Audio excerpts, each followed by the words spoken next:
وہ بہتری جس کی امید ہم سب لگا کے بیٹھے ہوئے تھے، اس کی بھی کوئی صورت اور شکل نظر نہیں آ رہی۔ اب مجھے نہیں سمجھ میں آتا، میں وزیر اعظم عمران خان سے، حکومت سے یہ سوال کرتا ہوں کہ کوئی ایک جواز بتا دیجئے کہ اس نقطے پہ بھی آپ نے ہمیں انگیج رکھا لیکن کچھ کر کے نہیں دیا۔ ہمیں وہ جواز بتا دیجئے کہ ہم حکومت میں کیوں شامل ہیں، ہم وہاں کیا کریں۔ آپ نے ہم سے کیے ہوئے ایک بھی نقطے پر عمل درآمد نہیں۔ سندھ کے شہری علاقے خصوصاً کراچی کی اب کئی بار آدھی یا 25% کم دکھائی۔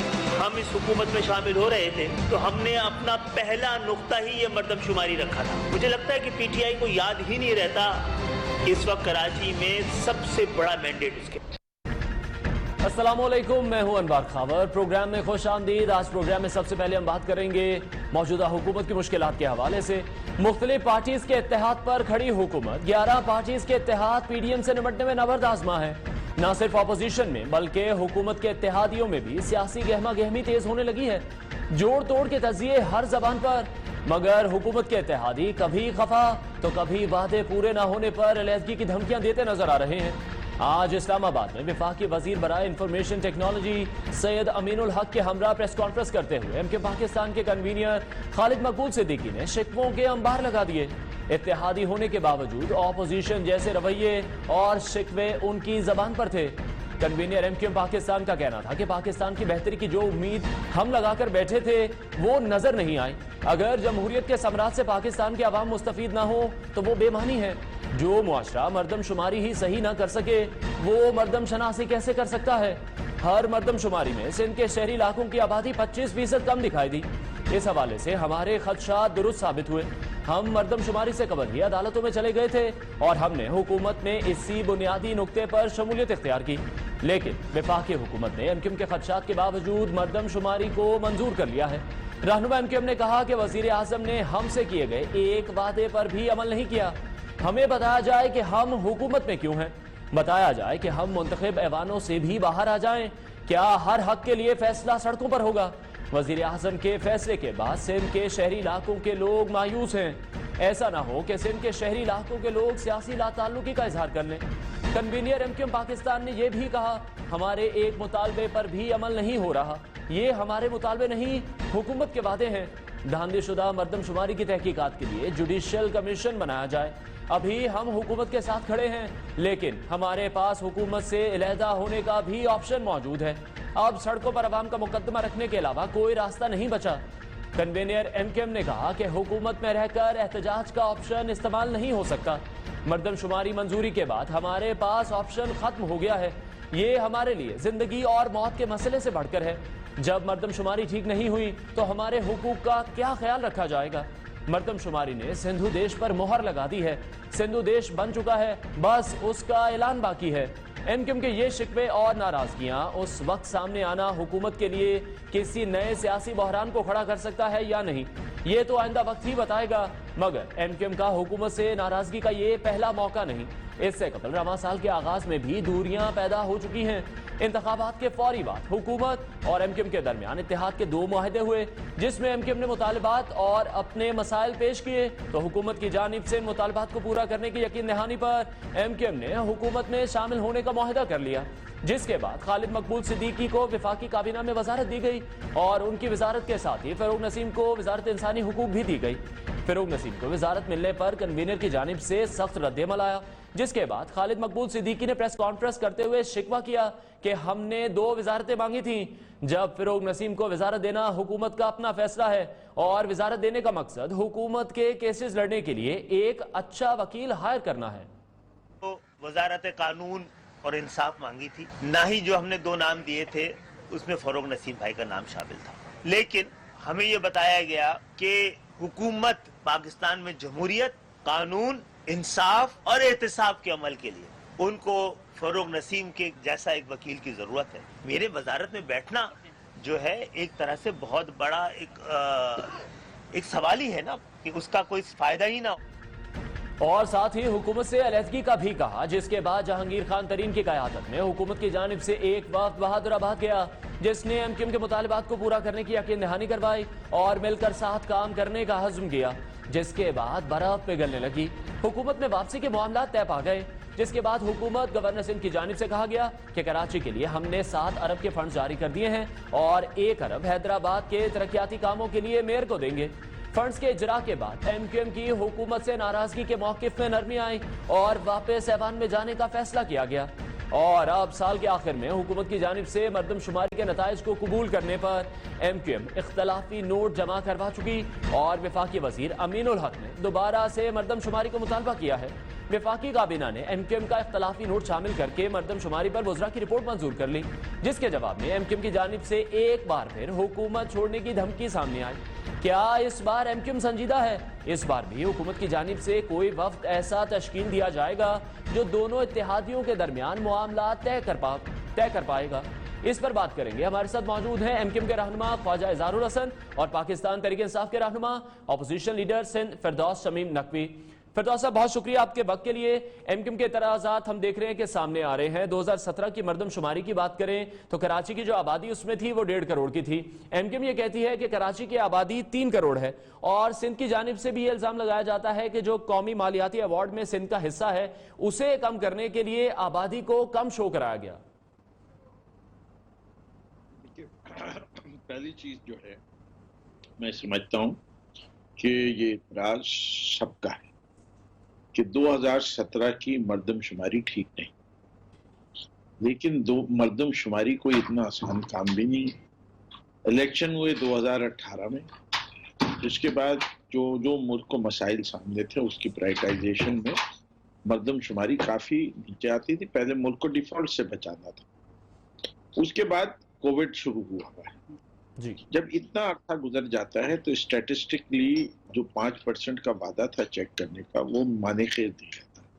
جیسے وہ معنی خیز نہیں رہا تو کچھ نہ کچھ اب ہمیں فیصلہ کرنا تھا کہ یہ لوکل باڈیز کا نظام جو ہے اس کو ہم نے چلانا ہے یا ہم نے اس کو التوا میں ڈالنا ہے۔ ملک کے باقی فیصلے کس طرح ہیں، تو جو سفارشات آئی ہیں ان سفارشات میں سمجھتا ہوں کہ اچھا مناسب فیصلہ کیا گیا ہے کہ اس کو مانو اور جلد سینسس کراؤ۔ تجاویز میں جو کیبنٹ میں رکھی گئی ہیں اس میں لکھا گیا ہے کہ 3 سال کے بعد کرا دو۔ تو اگر 2017 میں سینسس ہوا تھا تو سینسس 2020 یا 21 میں، اب 20 تو مکمل ہو رہا ہے جی، میں کہتا ہوں 21 یا 22 میں بھی اگر اس کی بنیاد اور کام شروع کر دیا جائے تو سب سے اچھا طریقہ ہے proper census.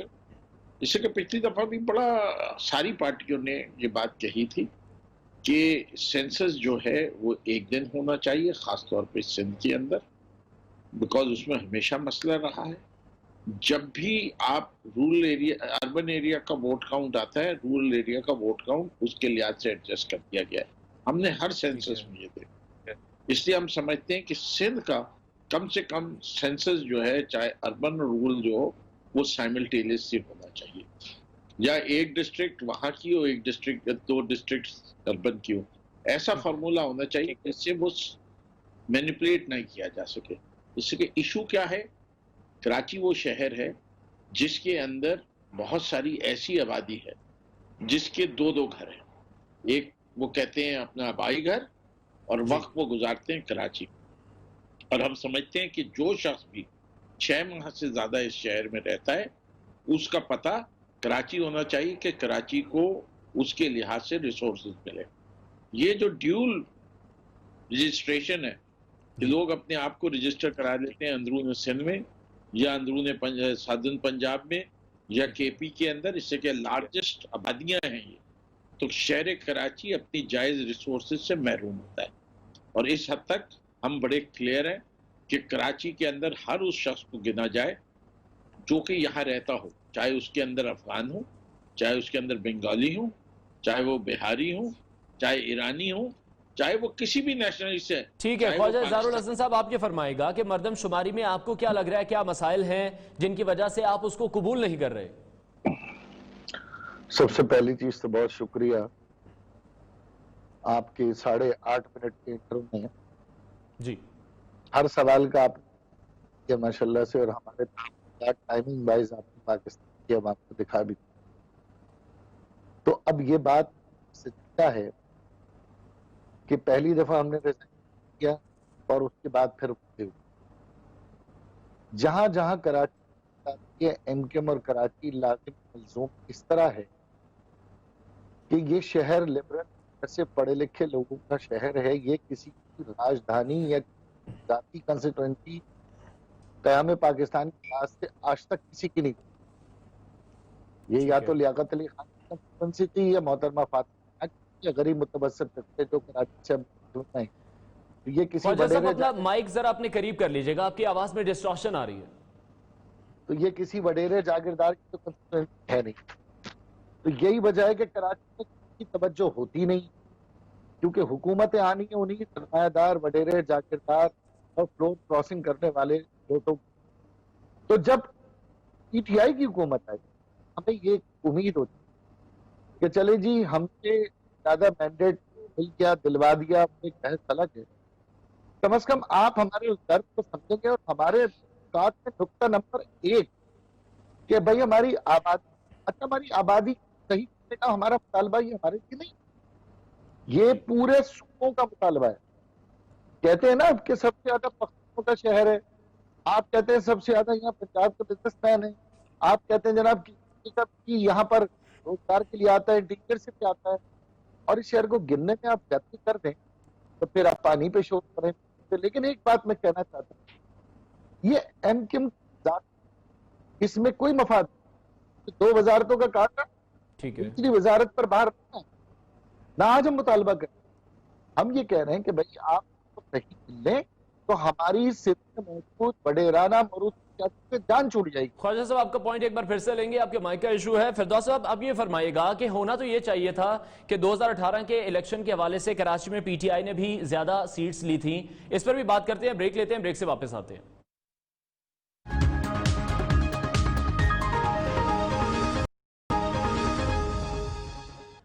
Welcome back. Break पर जाने से पहले हम बात कर रहे थे ऑपोजिशन लीडर सिंध फिरदौस शमीम नकवी से, और हमारे साथ मौजूद थे एमके रहनुमा ख्वाजा इजहारुल हसन। प्रोग्राम को एक बार फिर से आगे बढ़ाते हैं। फिरदौस शमीम नकवी साहब, आपको ये नहीं लगता कि होना ये चाहिए था कि 2018 के इलेक्शन में पाकिस्तान तहरीक इंसाफ ने कराची में ज्यादा सीट्स जीती हैं? सदर पाकिस्तान कराची से हैं, 2 वज़रा कराची से हैं, पाकिस्तान तहरीक इंसाफ अपोजिशन का रोल अदा कर रही है सिंध में, वहां पर अपोजिशन में मौजूद है। वहां के मसाइल जो हैं वो सिर्फ एमकेएम के मसाइल नहीं हैं, तो एमकेएम के मुतालिबात के बिना ही आपको नहीं लगता वो मसाइल हल हो जाने चाहिए, या फिर एमकेएम के मुतालिबात इन तमाम मसाइल से हटकर हैं?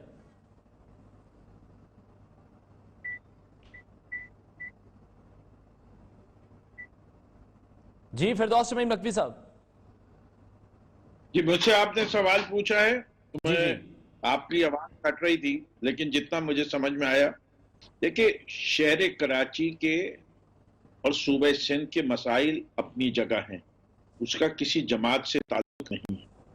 वो बुनियादी मसाइल हैं, जिसमें सबसे पहला और बड़ा मसला हमारे लिहाज से बल्दियाती निज़ाम है।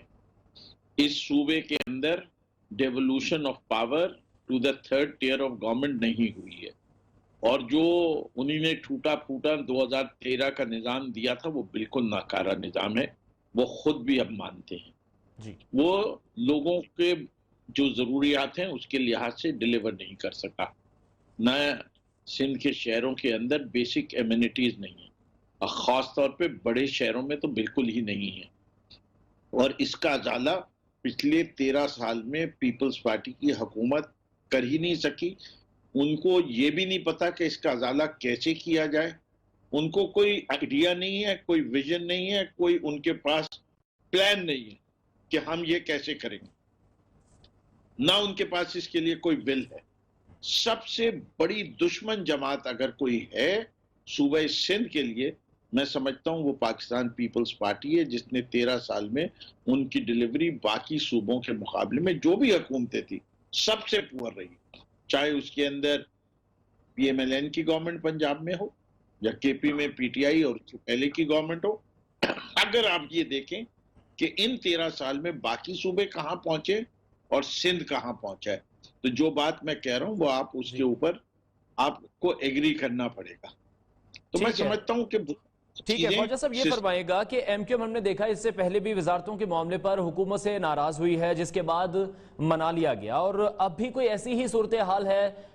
कोई भी उसूली मौक़िफ़ देखने में नहीं आता एमक्यूएम की जानिब से। जब भी एमक्यूएम नाराज होती है, वजारतें छोड़ने की बात करती है, तो फौरन से एक वफ्द आ जाता है, आपको मना लिया जाता है, या फंड्स जारी होते हैं तो आप लोग मान जाते हैं। अनवार भाई, मैंने आपसे कहा था कि आपके 8.5 मिनट तक तरीन इंटरव्यू में इंट्रो में सारे जवाब जी। अब आपका ये अपना सवाल आपके इंट्रो से कॉन्फ्लिक्ट कर रहा है। हम वजारत के लिए नहीं अलग होते थे, हम कराची की मुनाई के लिए ही अलग होते। जिस उस वक्त बजट के करीब सबसे बड़ा कराची की एक बड़ा पैकेज था, और कराची एक खास डेवलपमेंट थी जिनको इंडाइट करके मेयर को देनी थी। लेकिन आप ये बात नोट रखें, मेयर के टेन्योर के खत्म होने तक वो डेवलपमेंट स्कीम जारी ना हो सके। यानी हमारा इत्तेहाद हुआ है मेयर के टेन्योर से 2 साल पहले, और जनाब जब डेवलपमेंट पैकेज आता है तो आज एडमिनिस्ट्रेटिव पैकेज में ना पाकिस्तान पीपल्स पार्टी, तो कितनी रकम का फायदा आपको है या मुझे है या कराची शहरियों पे, और कौन सा नजर आ गया 6 अरब रुपए या 1 अरब रुपए, जहाँ 2000 बरक कर गए, ये 6 अरब रुपए तो जीरा होगा, और वो इसे भी खा जाएगी। हमारा इस बात को बुनियादी तौर पे ये था कि भाई जब आप हमारे साथ, हमारा आपका सब बयानिया था इलेक्शन कैंपेन में, हमने कि भाई कराची को हमने आपस में, तो फिर विफाकी काबिनेट करके सीसीआई को भेज। और मैं आपको एक और अहम बताऊं, इस पे आपने पीपल्स पार्टी को जबरदस्त पॉलिटिक्स करने का मौका दिया। वो सीसीआई में वही बात करेंगे जो हम कर रहे हैं, फर्क सिर्फ इतना है कि उसमें मफाद जुड़ा हुआ है, पॉपुलेशन बढ़ेगी तो उनको पैसा ज्यादा मिलेगा। लेकिन हमारा कि अगर कराची सही थे जी, तो फिर जिंदगी भर ये जो वजीर आला की तलवार हमारे पास रखी से फरूसी सियासी, ये खत्म हो जाती और हमारा बच्चे आला है। ख्वाजा साहब, इस चीज को फिर वाजे कर दें कि अगर मर्दमशुमारी के नताइज को मान लिया जाता है तो क्या आप वफाक में हुकूमत से अलग हो जाएंगे? और अभी हम देख रहे हैं कि पीडीएम भी महाज रहा है हुकूमत के साथ, तो क्या पीडीएम जो 11 जमातों को लेकर इस वक्त चल रही है, तो 12वीं जमात एमक्यूएम उनके साथ शामिल हो सकती है? देखें, पहली चीज तो बड़ा क्लियर है कि हम गोले गंडे वाले, आइसक्रीम वाले, परचून की दुकान वालों के अकाउंट को माफ करने की बात नहीं करते। हम किसी ऐप की तहकीकात को बंद करने की बात नहीं कर रहे, पाकिस्तान लूटने वालों की हिमायत की कोई बात नहीं। हमारा तो एजेंडा बिल्कुल अलग है गरीब का। लेकिन एक मैं बात फिरदौस भाई मौजूदगी में कहूंगा, फिरदौस भाई हमें ये पता था कि शायद नातजद्दुकारी या शायद ओवर एम्बिशियस की वजह से ये काम शायद ना हो, इसीलिए हम सेंसिस को अदालत में पहले ले गए, 140 को अदालत में पहले ले गए, जाली डोमिसाइल सिंध की नौकरी को अदालत में ले गए। लेकिन हमें तो आप ये था कि भाई ख्वाजा साहब जब अदालत क्यों जा रही है जी, अटॉर्नी जनरल हमारा है, हमारा है, गवर्नर हमारा है, हम बैठ के तय करते हैं। लेकिन ऐसा हुआ थोड़ी। ठीक है, फिरदौस शमीम नकवी साहब ये फरमाएगा कि खालिद मकबूल सिद्दीकी आपके इत्तेहादी हैं, लेकिन आज जो उनका रवैया देखा वो ऐसे ही लग रहा था कि ऑपोजिशन वाला रवैया उनका।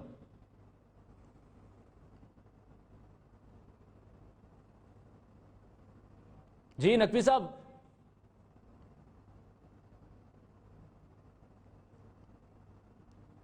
फिरदौस नकवी साहब, आप हमें सुन पा रहे हैं? फिरदौस नकवी साहब से एक बार फिर से राब्ता कायम करने की कोशिश करेंगे। ख्वाजा साहब, आप ये फरमा दीजिएगा कि हम देख रहे हैं कि मर्दमशुमारी पर सिंध और एमक्यूएम एक पेज पर हैं, अगर हैं तो क्या इस मामले में अब आप पीपल्स पार्टी के साथ चलेंगे? लेकिन पीपल्स पार्टी के साथ तो हम 5 साल चल चुके और फिर 4 साल अपोजिशन में भी रह चुके, बावजूद उसके कि उनके चेयरमैन साहब हमें बड़े ही अजीब अंदाज में 2-2 वजारतें देकर बुलाने की कोशिश करते हैं, वज़रा भी कहते हैं।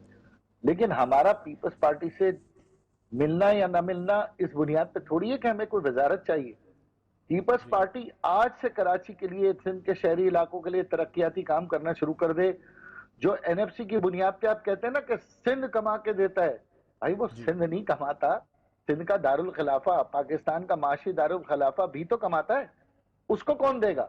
अपना पैसा तो आप एनएफसी से आप पूरी आईनी तकाजे पूरे करके लेते हैं, लेकिन जो शहर उजड़ रहा है उस पर कभी पीपल्स पार्टी नहीं सोचती। नौकरियां यहाँ बेची गई हैं, सड़कें टूट फूट है, गटर उबल रहे हैं, वजारतें इनके पास हैं, 4 साल से एमकेएम बाहर है, बेख्तियार लोकल लंगड़ा लूला लोकल बॉडी का सिस्टम था। तो हमारा इनके साथ इस लिहाज से इत्तेहाद नहीं है कि हम ये कायल हैं कि बदतरीन तर्ज हुक्मरानी की रविश पीपल्स पार्टी कभी नहीं छोड़ेगी। वो सिर्फ कराची को ही नहीं, उन्होंने लड़काना खैरपुर को भी उजाड़ने में अपना किरदार भरपूर अदा किया है। लेकिन नाराजगी आपकी फिर भी पाकिस्तान तरीके इंसाफ से ही अभी भी? देखिए, नाराजगी आखिरकार जिन्होंने हमें मनाया, जिनसे हमारे रिश्ते बने, जिनसे मोहब्बतें हुई, जिनसे एग्रीमेंट हुए, तो नाराज उन्हीं से होंगे ना। पीपल्स पार्टी से क्यों नाराज होंगे? हमें तो पता है उन्होंने हज भी यही करना है, बस भी यही करना है। तो ये बताएगा कि मर्दमशुमारी के नताइज के अलावा भी कोई मुतालिबात हैं जो हुकूमत पूरे नहीं कर रही? 140 ये है, अटॉर्नी जनरल उसको एक्सपेडाइट करे। आगे लोकल गवर्नमेंट का इंतखाबात आ रहे हैं, ये लंगड़ा लूला निजाम ले आएंगे 18वीं तरमीम पर, उसको एक्सपेडाइट करें। इसी तरह सेंसस हमने बता दिया, इसी तरह जाली डोमिसाइल बता दिया, नैब को कहें उस पर एक्शन लें। मैं तो ये भी मुतालबा करता हूं कि आप हमारे कोटे की हिफाजत के लिए शहरी सिंध का सेक्रेटेरिएट बनाएं। लेकिन जो लोकल इंतखाबात है वो तो सिंध की हुकूमत करवाएगी। अभी निजाम तो जाहिर सी बात है, अदालत में अगर 140 की इंटरप्रिटेशन आ जाती है तो चारों सूबे फिर एक जैसा निजाम ही रखेंगे ना। यादा तीतर राधा बटेर, कहीं कमिश्नर ताकतवर, कहीं म्युनिसिपल कमिश्नर ताकतवर, कहीं वजीर ताकतवर, ये तो नहीं होगा। ठीक है, तो अभी क्या लायामल इख्तियार किया जाएगा अपने मुतालिबात मनवाने के लिए? कल राब्ता कमेटी की मीटिंग है नमाज के बाद, ठीक है, और उसके अंदर तमाम पहलुओं पे संजीदगी से सरेनो गौर होगा कि 2-2.5 साल में हमारी किस किस मामले पे कितनी पेशरफ्त हुई है।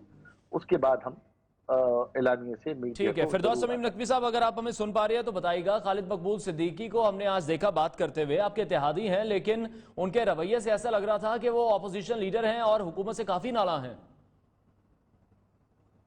देखिए, मैं समझता हूँ कि खालिद भाई जो हैं उनकी नाराजगी अपनी जगह, और इस कमेटी के अंदर भी अमीनुल हक साहब मेंबर थे और वो इसकी तमाम तर मशावरत का हिस्सा रहे, और जो मजबूरियां हक हैं कि क्यों वो 5% का दोबारा नहीं हो सकता, उससे बखूबी वाकिफ है। अब ऑब्वियसली ये अपनी जगह एक दुरुस्त बात है कि हर मुल्क में सेंसस प्रॉपर होना चाहिए। माजी के भी जितने सेंसस हुए हैं उसके अंदर भी इसी किस्म के खदशात का इजहार किया। इसके अंदर ये कोई इतना सिंपल सी चीज नहीं है। अगर आप वैसे ग्रोथ रेट देखें तो जो ग्रोथ रेट कराची का कहा जा रहा है वो शायद टेक्निकली एंड फिजिकली पॉसिबल नहीं है कि एक शहर जो 98 लाख का था वो अब 3 करोड़ का हो जाए। तो उसके लिए बुनियादी तौर पे 98 लाख का भी सेंसस गलत है, इससे कि अगर ये शहर 3 करोड़ का है तो जो आबादी की शरह बढ़ने के इजाफे का तरीका है वो पाकिस्तान के बाकी मुल्क से तिगना होता है, जो कि फिजिकली पॉसिबल नहीं है। ऑलरेडी हमारे मुल्क में ग्रोथ रेट बहुत हाई है पॉपुलेशन का। कराची का obviously being an urban centre, यहाँ इंटरनल माइग्रेशन होती है, लेकिन पूरे मुल्क की आबादी कितनी बड़ी होगी कि 98 से हम जो हैं, जहां हम खड़े थे 14 करोड़ 14.5 करोड़ पे, वहां से हम 22 करोड़ पे चले गए। क्या टेक्निकली हम इतने बच्चे पैदा भी कर सकते हैं? तो इसके मतलब ये अप्रोपोर्शमेंट ऑफ द पॉपुलेशन सही नहीं है। तो इसके अंदर इतना सादा लॉ मसला नहीं है कि इसका ताल्लुक सिर्फ शहर माइग्रेशन भी होती है, लोग दूसरे शहरों से भी यहाँ पर आते हैं, दूसरे सूबों से आते हैं। मैं इसीलिए पहले ही आपके प्रोग्राम में कहा इट इज इम्पोर्टेंट कि वो किधर गिने गए। वो वहां गिने गए अपनी दूसरे एड्रेस पे जिसको वो परमानेंट एड्रेस करके, या वो इधर गिने गए जो उनको जहां वो मोस्ट ऑफ द टाइम गुजारते हैं। इसको वाज़े तौर पे बड़ा क्लियर कट रख के उसी वक्त हो सकता है जब अंदरून सिंध और शहर कराची और हैदराबाद और इन सब जगहों पे एक दिन में ये सेंसस की एक्सरसाइज शुरू की जाए और ख़त्म की जाए साइमल्टेनियसली। ये कि पहले अर्बन एरियाज हों और उसके बाद रूरल एरियाज हों, ये वर्थ इट नहीं है। आप ये प्रोविंस बाय प्रोविंस में भी आपको दिक्कत होगी। جس سے کہ migration from Punjab, southern Punjab سے بہت ہے، KP سے بہت ہے، تو جو بھی رولز لیکن صاحب یہ فرمائے گا اگر آبادی میں اضافہ ہو رہا ہے تو نیشنل اسمبلی کی سیٹس میں اضافہ ہوتا ہے، صوبائی اسمبلی کی سیٹس میں اضافہ ہوتا ہے، تو اس حوالے سے کیا MKM کو بھی فائدہ مل سکتا ہے، اس لیے یہ باتیں کی جا رہی ہیں؟ نہیں دیکھیے، سیٹوں کا معاملہ جو ہے نا وہ بہت مختلف طریقوں سے ہینڈل کیا جاتا ہے. جی کئی دفعہ آپ ایک ریپرزنٹیشن نمبر فکس کر لیتے ہیں اور ایک دفعہ آپ کئی سیٹیں فکس کر لیتے ہیں. صرف یہ کہ پہلے ہم الیکشن لڑتے تھے تو ہمارا 1.25 لاکھ کے اوپر پروونشل اسمبلی کی سیٹ تھی، اب 1,75,000 پہ ہو گئی ہے. تو وہ نمبر چینج ہو جاتا ہے ووٹرز کی لسٹ کے لحاظ سے اور اس لحاظ سے. تو نمبر آف سیٹس نہیں چینج کی، یہ تو جو قومی اسمبلی فیصلہ کرے گی اسی کے لحاظ سے الیکشن کا یا الیکشن کمیشن کو ڈائریکشن ملے گا کہ کتنی آبادی کے اوپر آپ نے سیٹیں نکالی. ٹھیک ہے نقوی صاحب. خواجہ صاحب آپ کچھ کہنا چاہ رہے ہیں؟ جی دیکھیں میں صرف یہ کہنا چاہ رہا ہوں فردوس بھائی کہ جس طریقے سے آپ سمجھا رہے ہیں سینسس کا یہ طریقہ کار نہیں ہے. سینسس یہ تھوڑی ہے کہ ایک آدمی ادھر سے ادھر چلا گیا، ادھر سے ادھر آ گیا. سینسس تو آپ سب سے پہلے آپ ہاؤس کاؤنٹ کرتے ہیں. یہ آدمی کوئی سڑکوں پہ گھوم پھر تھوڑی رہے، یہ کہیں نہ کہیں ڈیرا ڈالا، کہیں جھوپڑا ڈالا، کہیں جھگی ڈالی، کہیں کشتی ہے، کہیں بلڈنگ ہے. آپ تو ہاؤس کاؤنٹ کریں، بلاک کاؤنٹ کریں، اس کے بعد آپ مردم شماری کریں، یعنی کہ نفر کاؤنٹ کریں. اب آپ جو بات کر رہے ہیں دوسری بات، میں یہ پوچھنا چاہتا ہوں کتنے اجلاس ہوئے ہیں پرائم منسٹر صاحب کے؟ 5 قسم کی کمیٹیاں بن گئی ہیں جو کہ کراچی کے مسئلے حل کر رہی ہیں اور ایک بھی کمیٹی کام نہیں کر رہی. کیا سینسس کے طریقہ کار کو کیا وفاقی کابینہ نے سمجھا؟ بیورو آف اسٹیٹسٹکس کو بلایا، پوچھا کہ بھائی یہ فارمولا کیا ہے؟ آخر کار سینسس ہوگا. میرے کراچی کے اندر ایک حلقہ NA کا 10 لاکھ کی آبادی ہے اور ایک حلقہ NA کا 1 لاکھ کی آبادی ہے. یعنی اب انٹیریئر میں چلے جائیں تو آپ کو 1 لاکھ ملے گا، میرے شہر میں آپ کو 9 لاکھ کی آبادی کا حلقہ ملے گا. جب سینسس ہوتا ہے تبھی تو کانسٹیٹیوشنل امینڈمنٹ ہوتی ہے. کانسٹیٹیوشنل امینڈمنٹ اگر آپ کریں نہیں اور سینسس پہ سینسس کرائے چلے جائیں تو آپ NFC آبادی کے حساب سے دیں گے لیکن آپ نمائندگی آبادی کے حساب سے نہیں دیں گے. تو یہ بہت امپورٹنٹ ہے. سینسس کسی بھی ملک کے لیے اس کی اپنی معاشی اسٹرینتھ ہے. نقوی صاحب یہ فرمائے گا کہ وفاق کی جانب سے کیا کوئی وفد تشکیل دیا گیا ہے MKM سے بات کرنے کے لیے؟ وفاق نے کیا آپ سے کوئی رابطہ کیا اس حوالے سے؟ یہ مجھ سے سوال ہے؟ جی نقوی صاحب. دیکھیے ہم نے آج بھی وزیر اعظم سے بات ہوئی ہے اس سلسلے میں اور عنقریب ہمارے رابطے جو آلریڈی ہیں وہ ہم باقاعدہ ان کی کنسرنز ہمیں معلوم ہیں، ان کو کیسے ایڈریس کر سکتے ہیں وہ ہم دوبارہ ان کے سامنے رکھیں گے، ان کی تجاویز لیں گے اور اس کے بعد ہم ان کی تجاویز کو دوبارہ سے دیکھا جائے گا. بہت شکریہ. PTI رہنما فردوس شمیم نقوی اور MKM کے رہنما خواجہ اظہار الحسن ہمارے ساتھ شریک گفتگو تھے. اب MKM کی ناراضگی حکومت کب منانے پہنچے گی یہ دیکھنا بھی باقی ہے. یہاں پر ایک بریک لیں گے اور بریک کے بعد واپس آئیں گے، ایک اور اہم ایشو پر بات کریں گے.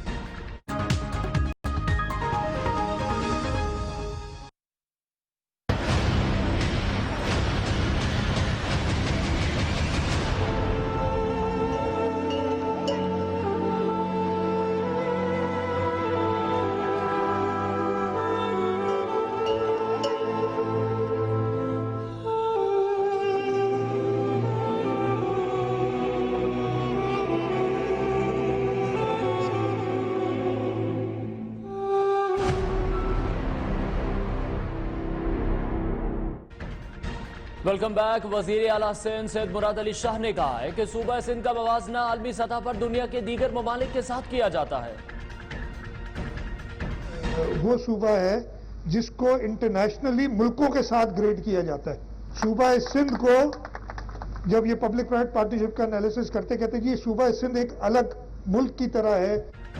جی ہاں، اگر افریقہ اور دنیا کے وہ ممالک جہاں غذائی قلت کے باعث اموات ہو رہی ہیں تو شاید ان کی یہ بات درست ہوگی، کیونکہ کچھ ایسی ہی صورتحال سندھ میں تھرپارکر کے علاقے میں ہے. شاید اس کی ایک وجہ یہ بھی ہو سکتی ہے کہ صوبے کے وسائل بلاول بھٹو اور PDM کی تحریکوں کے لیے صرف کیے جا رہے ہیں. سندھ حکومت کی نااہلی کہیں یا بے حسی کہیں، تھرپارکر میں غذائی قلت کے باعث بچے اور عورتیں موت کا شکار ہو رہی ہیں، جبکہ سندھ حکومت اور پیپلز پارٹی سیاسی میدان میں جنگ لڑنے کے لیے ہر ذرائع کو بروئے کار لا رہی ہے. وزیر اعلیٰ سندھ سید مراد علی شاہ نے آج یہ بھی کہا کہ ان کی بجٹ کی تقریر میں 10 سے 15 منٹ تھر کے لیے بھی ہوتے ہیں. तकरीबन 7-8 बजट स्पीचेस कर चुका हूं। हर बजट स्पीच में मैं 10 से 15 मिनट थर पे बोलता हूं। अब और मैं क्या करूं? वक्त मुख्तस कर लेने के बाद आपकी जिम्मेदारी मुकम्मल हो जाती है। बिलावल भुट्टो आईजी की मुबैना अगवा के मामले पर रियासत और हुकूमत के माबैन ताल्लुकात को उस्तवार करने के लिए भाग दौड़ करते हैं, पर थर में गरीब आवाम जो भूख, प्यास और सेहत के शोबे में फुकदान के बाइस मौत का शिकार हो रही हैं, उसके लिए कुछ नहीं कर रहे। थर के सिविल अस्पताल मिट्टी में ग़िज़ाइयत की कमी और मुख्तलिफ बीमारियों में मुब्तला मजीद 5 बच्चे इंतकाल कर गए। मरने वाले बच्चों की उम्रें 5 साल, 2 साल, 7 माह और 2 बच्चे नौमौलूद हैं। तमाम बच्चों का ताल्लुक देही इलाकों से है। रवा माह मरने वाले बच्चों की तादाद 42 और रवा साल में 757 हो गई है, जबकि थर के अस्पतालों में 50 से ज़ायद बच्चे ज़ेर इलाज हैं। थर पार्कर में मुसलसल खुश्क साली और वक्त पर बारिशें ना होने के बायस कहत की सूरत हाल रहती है, जिसकी वजह से मुनासिब और ज़रूरी ग़िज़ा न मिलने से ख़वातीन और बच्चे कमज़ोर हो जाते हैं। थर की 16 लाख से ज़्यादा आबादी में अक्सरियत देही इलाकों में रहते हैं, जहाँ पर लोगों को गुजर बसर खेती बाड़ी और माल मवेशी पर होता है। कहत के बायस खेत आबाद नहीं होते और मवेशियों को चारा मैसर नहीं होता, तो फिर भूख डेरे डाल देती है, जिससे हामिला ख़वातीन को ज़रूरत के मुताबिक खुराक मैसर नहीं होती और नतीजे में भूख का शिकार बच्चे पैदा होते हैं, जिनका वज़न इंतहाई कम होता है या वक्त से पहले पैदा हो जाते हैं। इस तरह वो अस्पतालों में पहुंचने और अस्पताल में डिलीवरी होने के बावजूद भी बच नहीं पाते। थर के सिविल अस्पताल मिट्टी समेत दीगर अस्पतालों में सिंध हुकूमत के बड़े बड़े दावों के बाद ना सहूलियात मुकम्मल हैं, ना ही अद्वियात की मुकम्मल फराहमी, ना एम्बुलेंस की सहूलत है, ना ही वक्त पर गायनोकोलॉजिस्ट की सहूलत, ना ही मैटरनिटी होम वाल है, ना ही ऑपरेशन थिएटर। जिले भर में सिर्फ मिट्टी सिविल अस्पताल में एक गायनोकोलॉजिस्ट है, जो कभी छुट्टी पर है तो कभी गुस्से में। रवा साल सरकारी अस्पतालों के रिकॉर्ड के मुताबिक थर में 13 ख़वातीन ज़चगी के दौरान हलाक हो गईं, जिनके वरसा एहतजाज करते मगर दाद रसी नहीं होती। सिंध सरकार ने 1000 दावे किए, अरबों रुपए सरकारी अस्पतालों ग़ज़ाई किल्लत कम करने के मंसूबे चलाने के दावे किए, मगर बच्चों की ग़ज़ाई किल्लत से हलाकतों का सिलसिला जारी है। सहूलियात के फुकदान की शिकायत रोज़ का मामूल है और थर के कहत पानी जैसी बुनियादी मसाइल का कोई भी मुस्तकिल हल नहीं हो सका। इस पर बात करेंगे, हमारी नुमाइंदा मिट्टी मरियम सिद्दीका हमारे साथ मौजूद हैं। मरियम, बताइएगा कि अभी वहां पर मौजूदा सूरत हाल क्या है? जी, थर पार्कर में गुज़श्ता कई बरस से जो है बच्चों की अमवात का सिलसिला जारी है। बरसातें कभी है कि हो जाती हैं, कभी नहीं होती है। थर पार्कर की जो यहाँ की जिंदगी है वो बारिशों पे ही डिपेंड करती है कि यहाँ पर बरसातें होगी तो खुश्कसाली होगी, घास भी हो गया और खवातीन के लिए खाना भी मैसर हो गया, खेतों में जो है अनाज भी हो गया। अगर बरसातें नहीं होती है तो यहाँ पर बिल्कुल ही खुश्कसाली होती है। और जहाँ तक हम देखेंगे ग़िज़ाई किल्लत और वबाई अमराज जो जिससे बच्चे यहाँ पर फौत हो रहे हैं बड़ी तादाद के अंदर, जो इस साल जो है सबसे ज्यादा बच्चे जो है फौत हुए हैं थर पार्कर की सिविल अस्पताल मिट्टी के अंदर। उसके सबसे बड़े बताएं वहाँ के एमपीए एमएनए कहाँ पर हैं? जी, यहाँ के एमपी एमएनए तो वोट लेने तो यहाँ की आवाम के पास बिल्कुल आ जाते हैं टाइम ब टाइम। जैसे ये इलेक्शन के दिन करीब आते हैं तो वो हर दही इलाका जात में पहुंच जाते हैं, मगर जो दावे करते हैं कि हम आपको जो है अस्पतालों में सहूलियात देंगे और खुराक की जो किल्लत है, अद्वियात की जो किल्लत है वो और मिट्टी में अस्पताल और डॉक्टर्स कितने हैं? नहीं आ रही। जी सॉरी, आवाज मिट्टी में अस्पताल और डॉक्टर्स कितने हैं? जी, सिविल अस्पताल मिट्टी में जो है काफी सारे डॉक्टर तो मौजूद है, मगर गायनोकोलॉजिस्ट जो है यहाँ पर जो खवातीन के इलाज के लिए मखसूस है, जो ऑपरेशन करती है दौरान ज़चगी, वो सिर्फ एक डॉक्टर है, जो कि कभी तो छुट्टी पर चली जाती हैं, कभी जो है वो ज्यादा काम की वजह से बीमार हो जाती हैं या और कोई मसाइल हो जाते हैं। पूरे थर पार्कर की जो आबादी है वो 16 लाख आबादी है, आधी खवातीन। ठीक है मरियम, बहुत शुक्रिया आपका। मिट्टी की ये सूरत हाल है, थर पार्कर की ये सूरत हाल है, लेकिन सिंध हुकूमत, पीपल्स पार्टी की हुकूमत इस वक्त पीडीएम की छतरी तले मसरूफ है इस हुकूमत को एक टफ टाइम देने के लिए। कल आपसे मुलाकात होगी, इजाजत दीजिए, अल्लाह हाफिज।